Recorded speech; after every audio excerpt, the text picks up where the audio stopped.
আসসালামু আলাইকুম, শুভ সকাল। অক্টোবরের আজকে 14 তারিখ।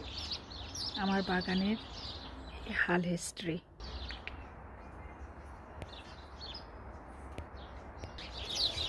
আজকে অর্কিডের টেক কেয়ার করতেছিলাম, তাই বাগানে নিয়ে এসে এই রোদের মধ্যে অর্কিডগুলার টেক কেয়ার করলাম, তাই আপনাদের সাথে একটু শেয়ার করলাম।